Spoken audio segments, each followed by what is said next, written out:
오늘 제가 이제 마을 목회하고 통합 돌봄에 대해서 얘기하는데 먼저 마을 목회에 대해서 좀 얘기하고 그 마을 목회가 통합 돌봄과 어떤 연관이 있느냐를 뒷부분에 붙여서 얘기하도록 하겠습니다. 마을 목회는 두 가지 이유 때문에 시작했습니다. 하나는 지구 생명 공동체의 위기, 오늘 인류 멸망의 위기가 있는 시대거든요. 그래서 제가 그러한 그 인류 멸망에 대해서 지구 공동체의 위기와 기독교의 복음이라는 약간 두꺼운 책을 쓴 게 있습니다. 거기에 인류가 한꺼번에 멸망할 수 있는 이유들을 쭉 열거하고 우리가 성경적 복음으로 어떻게 대처할 수 있는가, 그 내용을 그 책에다 써놨는데요. 그 다음에 이제 한국교회가 침체하고 있습니다. 저희 교단뿐만 아니라 저희 교단도 한참 잘 나갈 때는 거의 300만까지 나갔었는데 최근에는 한 220만 정도, 이건 한 80만 명이 죽은 것이거든요. 그래서 그런 저희 교단만 마찬가지한 것이 그런 것이 아니고 다른 교단도 마찬가지입니다. 여기에 대한 대처를 위해서 저희가 이제 여러 가지를 연구한 끝에 결국 마을 목회를 해야 되겠다, 이런 결정을 하게 된 것입니다. 그래서 이게 말세가 되면은요, 여러 가지 멸망의 징조들이 나타나고 사회적인 위기가 옵니다. 근데 이 위기가 있어야 또 새로운 세상이 출발하는 것인데, 그 위기에 대해서 마태복음 24장은 여러 가지 말하고 있지만 난리가 있을 거다, 전쟁이 있을 거다, 두 번째는 전염병이 돌 거다, 세 번째는 자연재해가 있을 거다, 기타 온갖 재난들이 지진이라든가 기타 온갖 재난들이 있을 것이다, 이렇게 이제 되어 있는데, 오늘 우리가 마태복음 24장에 있는 말을 유의해야 되는 게 오늘의 시대가 딱 그런 시대입니다. 그래서 인류가 지금 종말을 향해서 달리고 있는 그런 시대라고 볼 수 있습니다. 이제 이런 시대에 우리가 어떻게 대처해 나갈 것인가, 이제 이런 문제에 대해서 보려고 하는 것입니다. 첫 번째 이제 난리에 대한 문제가 있는데요. 지금 최근에 전쟁이 많잖아요. 그래서 그냥 전쟁을 밥 먹듯이 하고 또 강대국들이 작은 나라들을 점령하는 것을 아주 그냥 손쉽게 생각하고 하잖아요. 근데 이런 시대인데, 이런 시대에 우리가 어떻게 함께 잘 살 수 있는 세상을 만들어 볼 것인가, 의 문제. 지금 이 가자 지구에 있는 전쟁의 모습인데 완전히 그냥 폐허가 된 모습입니다. 또 두 번째, 최근에 전염병이 많이 돌았는데 최근 전염병이 거의 인수 공통 감염병입니다. 그러니까 인간과 동물 사이에 서로 이제 전염병들이 오가는데, 그런 전염병 가운데 에볼라, 사스, 메르스, 지카 바이러스, 코로나19, 코로나 때문에 얼마나 고생했습니까? 이제 이런 것들이 다 전염병인데, 이 전염병이라는 것이 인간이 동물에 대한 착취로서 동물의免疫이 떨어졌기 때문에 생기는 거거든요. 그래서 이제 거기 동물들이 병이 들고 그 병이 또 인간한테 옮겨지는 그런 일들이 반복되고 있습니다. 그 다음에 이제 기후 위기가 이게 첫 번째로 거론되기도 해야 되는 문제인데 보통 문제가 아닙니다. 그래서 산불이 요새 얼마나 기후 위기 때문에 산불이 일어나고 가뭄, 그 다음에 엄청난 호우, 그 다음에 쉽게 말하면은 엄청난 태풍이 불고 그다음에 홍수가 나고, 이제 이런 일들이 정말 빈번하게 벌어지고 있고, 올해 우리 여름에 지금 기온이 50도까지 올라갈 수도 있다, 이런 지금 일이 되는 상황인데, 그렇게 되면은 정말 굉장히 힘든 한 해가 될 것 같습니다. 그 다음에 이제 경제적 양극화라는 것이 지금 너무 신선하게 생각하고 있는데 굉장히 위험한 것입니다. 경제적 양극화라는 것이. 그래서 잘 사는 나라들은 굉장히 잘 살고, 미국도 지금 1인당 국민소득이 8만 불인데 자기네들도 모자르다 그러는 거 아니에요.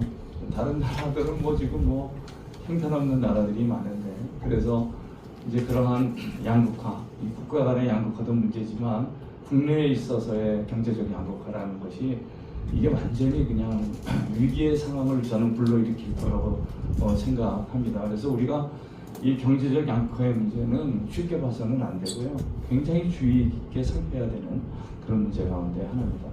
그 다음에 이제 독재 상황이 자꾸 지금 벌어지고 있습니다. 지금 우리나라도 지금 상당히 독재로 할 수 있는 환경이 있었잖아요. 근데 그것도 마찬가지고 지금 뭐 미국도 마찬가지고 미국이 지금 민주주의라고 보기 힘듭니다. 그래서 그런 상황이 됐고 그다음에 뭐 러시아도 마찬가지고 중국도 독재 상황이고 뭐 이런 전 세계들이 지금 거의 그 독재로 흐르고 있는 거예요.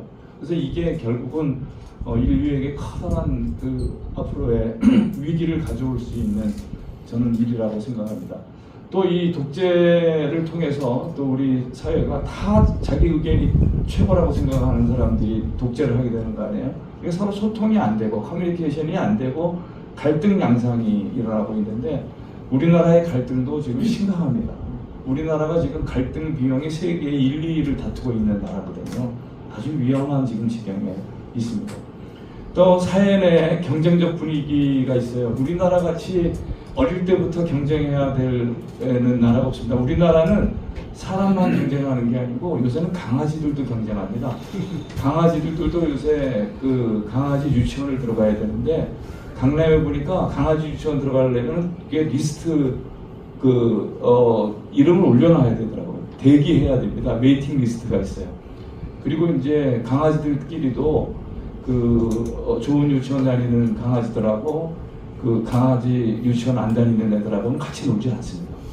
아 진짜예요 이게. 그래가지고 강아지들도 교양 있게 좋은 강아지로 키우려면 하여튼 그 경쟁이라는 것이 끝없는 경쟁이 되고 있거든요. 이게 이제 결국은 저출산과 초고령 사회를 맞게 하고 1인 가족, 지방소멸, 인구 절벽 이게 다 이 경쟁이 지나친 데에서 오는 거라고 볼 수 있습니다. 그래서 우리나라의 지금 학교 출산율이 굉장히 지금 0.7 정도 되는 그런 상황이 됐습니다. 요새 이런 어려움 때문에 결혼도 안 하고 그죠? 삼포 시대가 됐잖아요. 뭐 경쟁에 지친 것이죠. 혼자 사는 사람들인데 혼자 사는 사람들이 뭐를 하냐면 혼밥을 합니다. 이 혼밥이라는 걸 잘못 이해하시는 분들이 혼식한다고 생각하시는 혼밥이라는 게 밥을 혼자 먹는다는 거거든요. 그 다음에 술도 혼자 먹습니다. 혼자 먹는 술을 혼술이라고 하거든요. 그래서 요새는 너무 외로우니까 술 먹을 때 집에서 혼자 먹는데 앞에 거울을 놓고 거울 속에 있는 자기하고 이야기하면서 먹는 사람들이 많습니다. 이게 진짜 뭐 그냥 제가 농담으로 하는 얘기가 아니고요. 우리 주변에 혼자 사는 사람들이 이게 많이 합니다. 요새 거울이 좀 많이 팔렸을 것 같아요. 큰 거울들이. 그러니까 이게 혼자 그냥 자기하고 얘기하는 얼마나 외로우냐. 예? 그거보다 조금 난 게 이제 개 기르는 거 아니에요. 개 데리고 얘기를 합니다. 예? 아마 앞으로는 로봇이 더 편할 수도 있을 것 같아요. 로봇하고 이렇게 친구가 돼서 살아야 되는 그런 지금 비참한 시대고 또 오늘에 있어서 IT 기술과 AI 기술이 발전해 나가는데 이게 이제 인류에 여러 가지 어려움을 줄 수도 있는 것이고 또 과학에 있어서 생명공학, 유전자 조작하고 이런 것들이 여러 위기가 될 수 있습니다. 그래서 최근에 저도 책을 2권 만들었는데 AI는 세상과 일상을 어떻게 변화시키고 있는가. 또 한 개 책은 AI는 교회와 목회를 어떻게 변화시키고 있는가. 2권의 책을 썼어요. 박훈영 목사님하고 같이 이것도 썼는데 아무튼 이 책도 이 책 제가 대충 썼거든요. 사실은 그렇게 정성을 안 들이고 그냥 썼는데 생각보다 이 책이 인기가 있더라고요.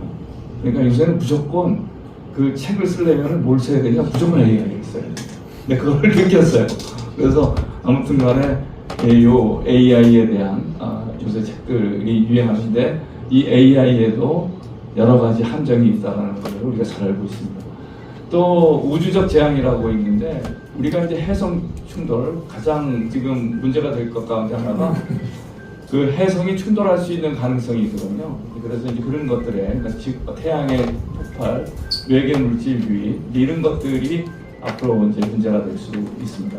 마지막으로 이제 세계화가 되고 있는데 요새 이제 세계화에 역행하는 그러한 뭐 미국도 고립주의로서 이제 옛날하고 달라졌긴 했습니다만은 이 세계화라는 것도 어떤 의미에서는 신제국주의 힘이 센 나라들이 힘이 약한 나라들을 지배하는 논리로서 세계화가 된 경우가 많았었어요.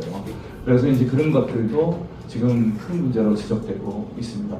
두 번째, 이제 지구의 위기가 있을 뿐만 아니라 한국 교회가 쇠퇴하고 있는데, 쇠퇴에 대해서는 다 아시고 있을 거예요. 하향 곡선을 그리고 있고 비형성화 세속화가 되고 있고.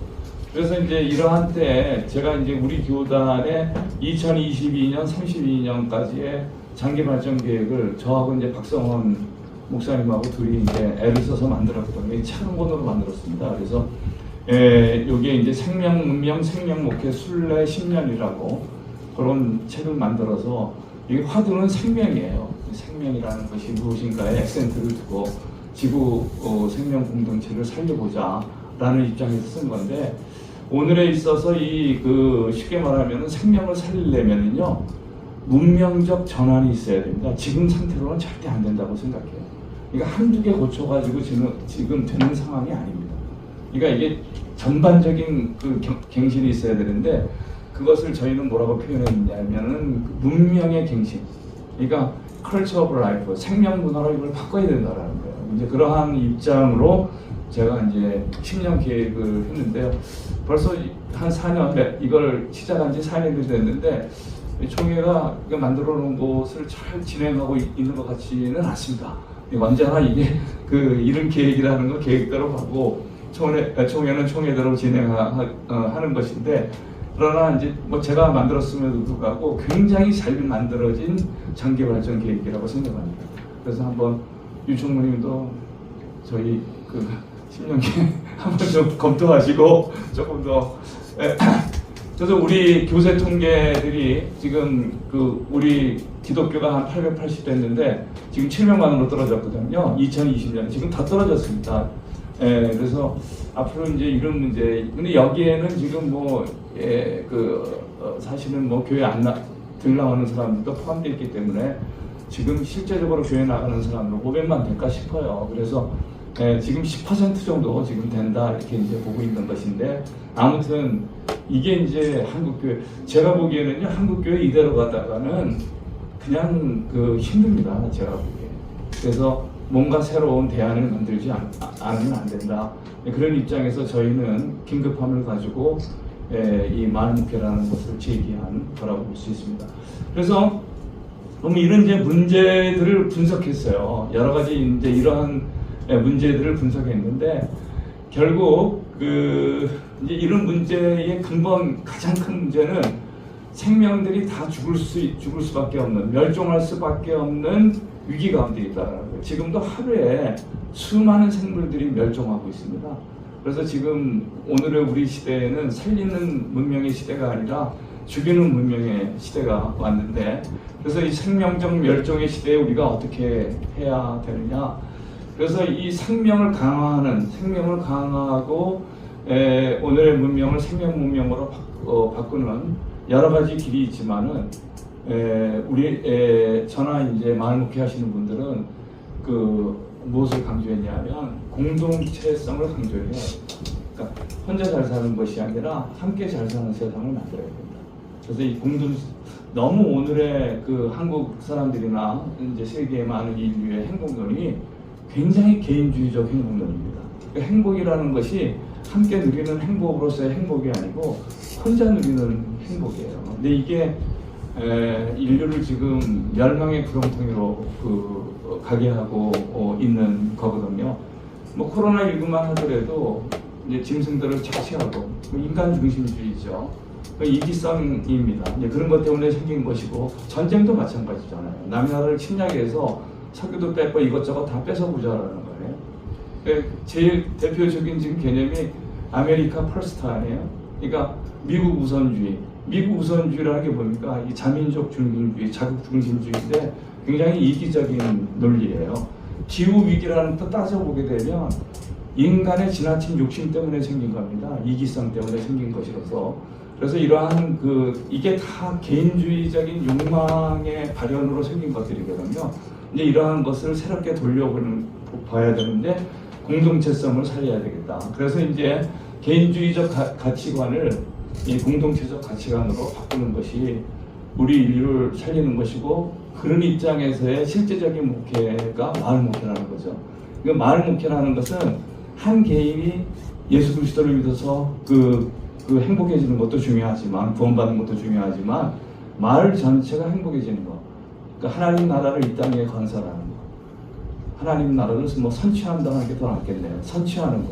이런 것들을 강조하는 거거든요. 그러니까 하나님의 나라와 마을이라는 공동체 개념을 강조하는 그게 마을 목회예요. 그래서 그런 쪽으로 우리가 지금 가고 있는 것입니다. 그래서 지금 인류의 욕심이라는 것을 커다랗게 세 가지로 나눌 수 있는데, 자기중심주의, 이게 굉장히 문제가 되고, 욕심이죠. 자기만 생각하는 거.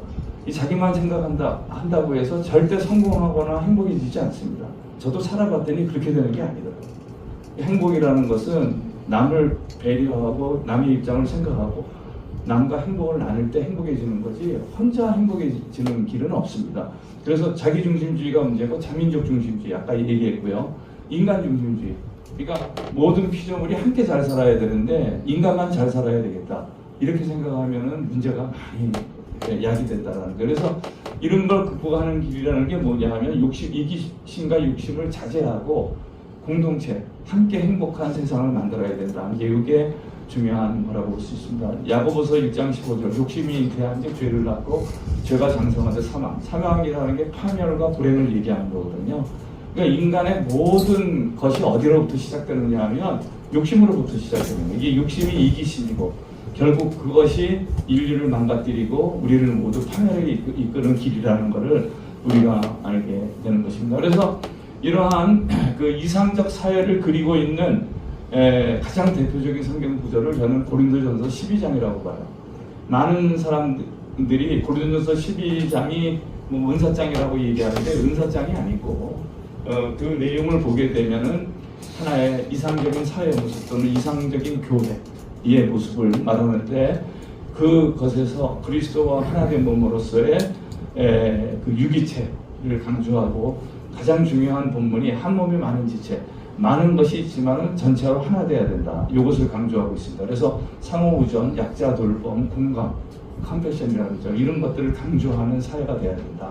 그게 이제 고린도전서 12장에 있는 핵심 내용이거든요. 그래서 우리가 이상사회라는 것이 예수 그리스도께서 강조하셨던 하나님의 나라에 대한 그 복음이잖아요. 하나님 나라의 복음을 어떻게 구현할 거냐, 그 모습이 여기에 그대로 나타나고 있다고 볼 수 있습니다. 그래서 모든 생명체, 여기 이제 다양성 속의 일치, 이렇게 생명 현상을 표현하는 대표적인 용어들입니다.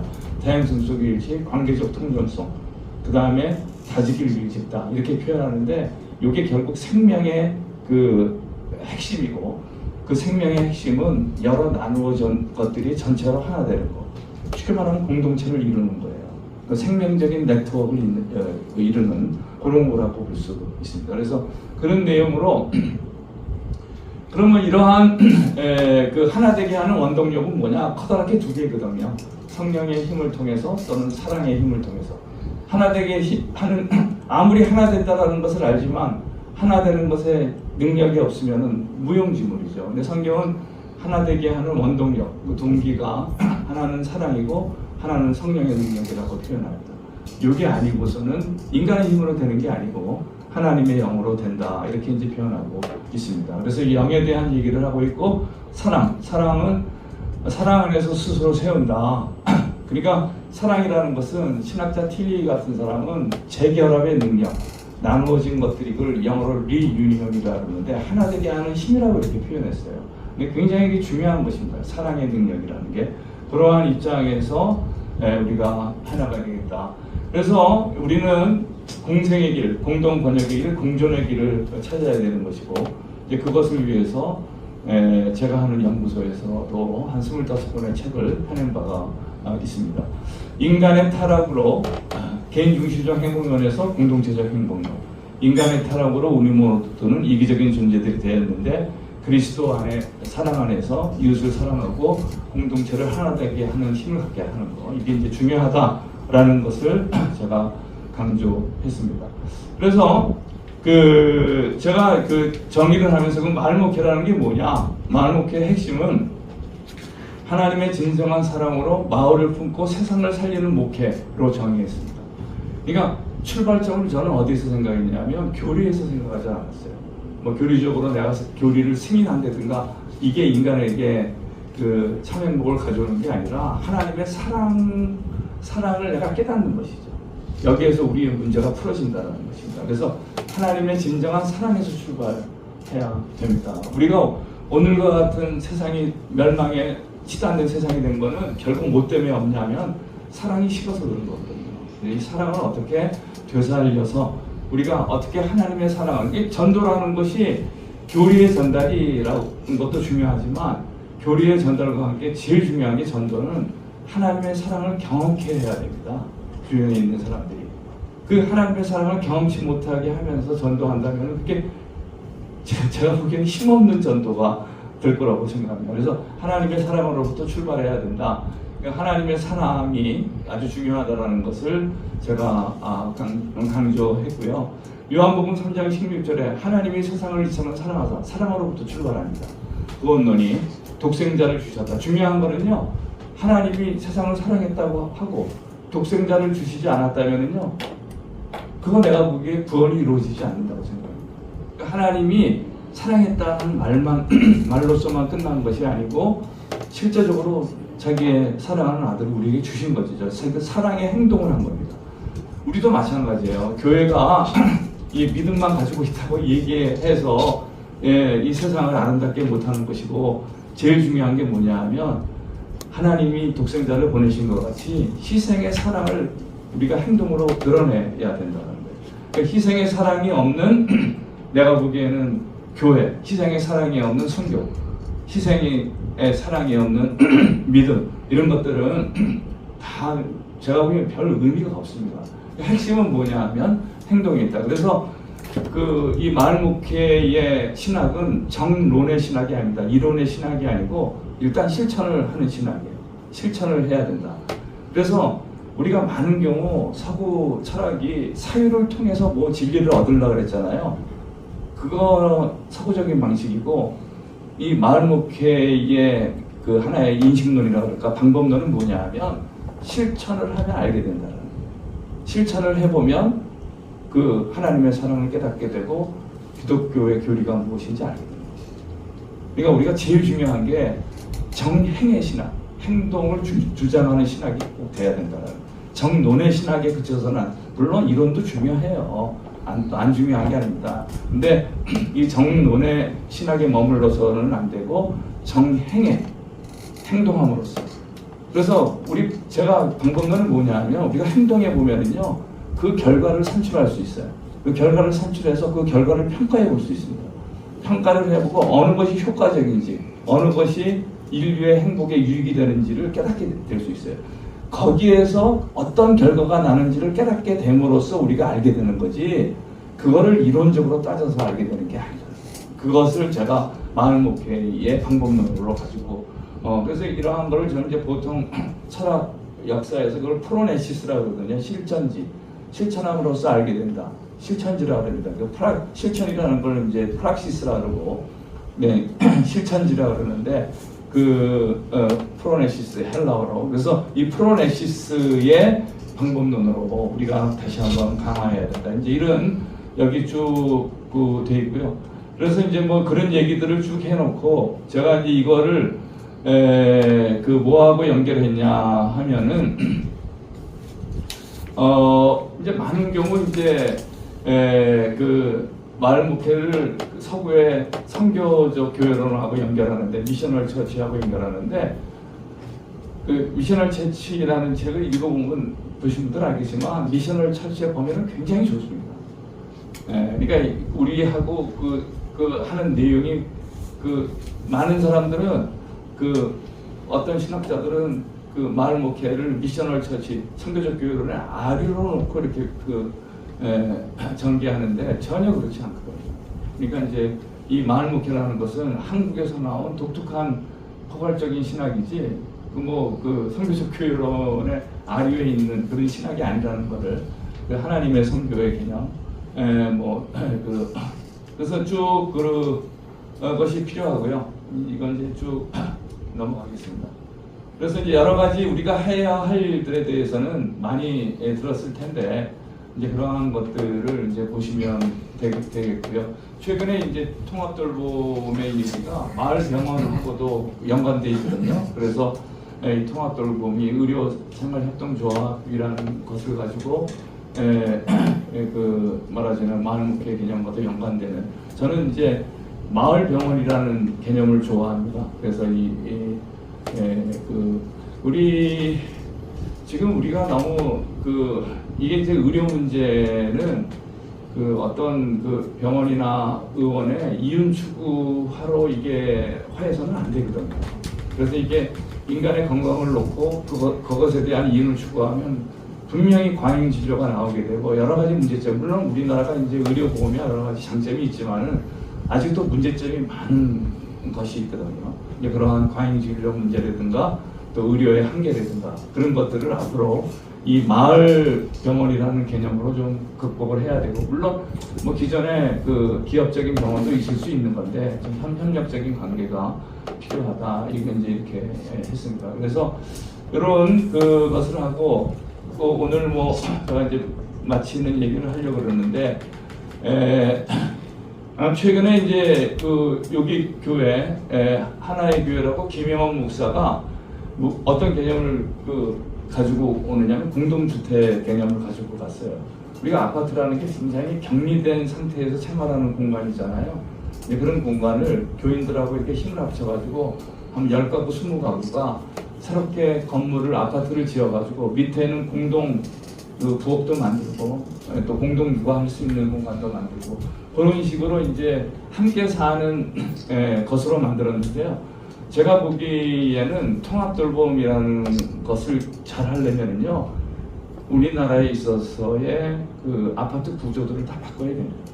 그게 저는 선행해야 된다고 생각하고 새롭게 함께 생활하는 공간으로서의 어떤 철학을 집어넣은 새로운 주거 환경을 만들어야 된다, 이렇게 생각합니다. 근데 이러한 운동을 김영원 목사가 잘하고 있거든요. 그래서 그런 것들이 효시적인 그러한 운동이라고. 이게 이제 김영원 목사가 지은 공동주택의 개념으로서의 새로운 개념인데, 이제 이러한 개념 이렇게 만들어지면은요, 여기에서 아이들도 돌볼 수 있는 것이고 공동으로, 그다음에 나이 드신 어른들도 돌볼 수 있는 것이고, 주거 공간에 대한 혁신적인 생각들이 나와야 된다, 이런 것들이 필요하다고 볼 수 있습니다. 그래서 이거는 이제 참 생략하고요. 마지막으로 통합돌봄과 마을목회인데 3월부터 본격적으로 이제 시작에 들어갔잖아요.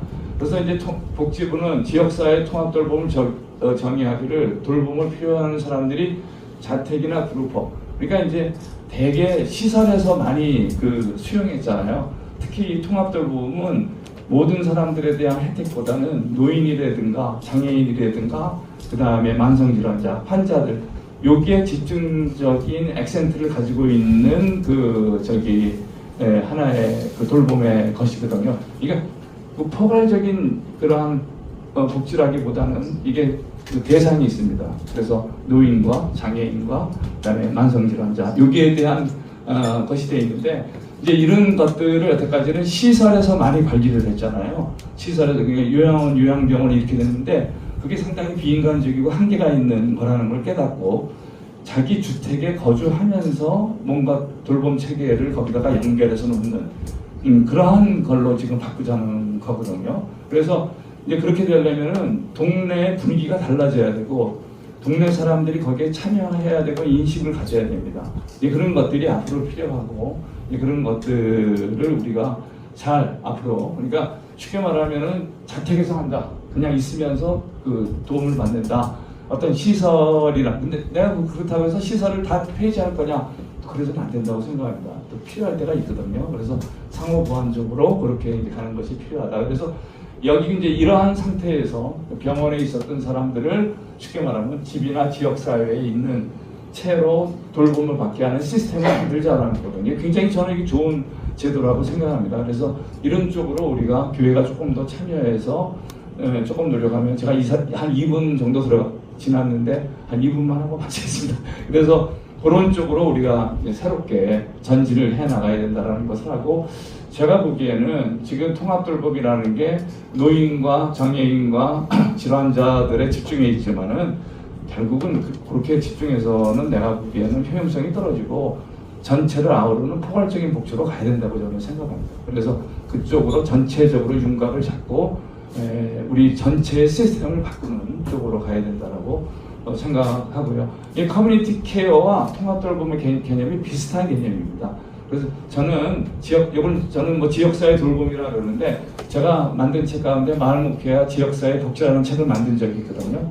거기에 이제 이 내용들을 많이 포함하고 있습니다. 그래서 이러한 그 하나의 시혜적 복지나 돌봄의 차원이 아니고 각자의 필요에 기반해서 도와주는 그러한 복지로 가야 된다, 이렇게 돼 있습니다. 그래서 이르기 위해서는 주민자치의 자치 역량과 그 다음에 그 자치적인 참여, 자발적인 참여가 굉장히 중요하거든요. 지금 우리나라는요, 모든 불행이 개인이 책임을 져야 되는 구조로 되어 있습니다. 안 그런 것 같지만 너무 개인들이, 그러니까 사람들이 그 정신병 걸리고 힘들어하고 공황장애 오고 그러는 거예요. 그러니까 우리가 이렇게 너무 개인이 책임지도록 하지 말고 공동체가 책임지도록 같이 도와주는 구조를 만들어야 됩니다. 우리나라 이렇게 가게 되면 다 정신병자입니다. 그래서 이런 쪽으로 우리가 과감한 그 변혁을 해야 된다는 것을 우리가 여기 쭉 했는데, 이런 많은 것들이 여기에 이제 관계된다 이렇게 했고요. 마치는 걸 이건 하고 있고요. 통합돌봄을 위해서 교회가 할 수 있는 일들이 있어요. 그것도 뭐 시간이 없으니까 그냥 그런 것들이 있다 정도로 생각하도록 하겠습니다. 마을복지 또는 지역사회 개발이라는 전체적 시스템을 만들고 사고의 전환이 있어야 됩니다. 그 속에 통합돌봄의 정책을 입안하여 실천해 나간다면 우리나라는 하나님 나라, 이 하나님 나라에 대한 이상을 가지고 있어야 돼요. 행복한 공동체, 통합돌봄이 혼자 행복한 사회에서 함께 행복한 그 신앙 공동체를 하나님 나라 공동체로 혁신하는 그런 노력들이 있어야 됩니다. 제가 이렇게 하고 요거 읽고 마치도록 하겠습니다. 오늘 우리는 이 같은 마을목회를 통한 장밋빛 하나님 나라 공동체를 그리고 있다는 거예요. 그러나 세상은 그렇게 돌아가지 않는 중이다. 자신의 이익과 권력을 위해서는 국민들은 어떻게 되건 말건 전쟁을 일으키고 온갖 거짓말을 하는 것이 오늘의 세상이라는 거예요. 권력을 잡기 위해 국민들을 분합발로 밟고 피해 숙청을 마다하지 않는 것이 우리들이고 지금 세계의 상황입니다. 이런 세상에서 옆에 이웃을 서로 보듬고 살자라는 말은 하나의 허황된 구호가 되기 쉽다라는 겁니다. 그러므로 우리에게 먼저 필요한 것은 악의 세력을 이 땅에서 몰아내는 거예요. 이게 굉장히 어렵습니다. 악의 세력이 평정되지 않고는요, 새로운 세상이 오지 않습니다. 이건 강력한 영적인 힘으로만 가능한 것입니다. 그러나 그 일은 생각보다 쉽지 않은 것으로서 강력한 영성이 요청됩니다. 이 사회를 정의롭고 인간답게 만들기 위해서는 본질로부터의 변혁, 아주 근본으로부터의 변혁이 없이는 이 세상은 살게 되지 않습니다. 이르기 위해서는 신앙의 그 믿음의 힘이 필요하고 그 일을 위한 강력한 교회의 영적 리더십이 요구된다. 우리의 필요한 지도자는 종교성의 바탕을 둔 양심적 정치. 제가 보기에는 우리나라를 이끌어갈 수 있는 사람은요, 앞으로는요, 하나의 그 굉장한 종교적 그 신앙 가운데서 있는 사람이 해야 된다고 저는 생각합니다. 쉽지 않습니다. 그래서 이거를 영적으로 끌고 가고 모든 국민들을 새로운 깃발 아래 모이게 하는 그런 강력한 영적인 지도력을 가진 사람이 그 우리나라의 앞으로의 차기 지도자로서, 제가 왜 이 얘기 하느냐면요, 그러한 사람을 이번 지방선거에서 한번 뽑아보자라는 거예요. 뽑을 사람은 거의 없을 거라고 생각합니다. 그래서 그런 지도자들이 우리나라에 많이 나타나는 철학과 가치와 신앙과 그다음에 신념과 믿음에 기반한 그런 정치인들이 많이 나오기를 바라면서 마치도록 하겠습니다.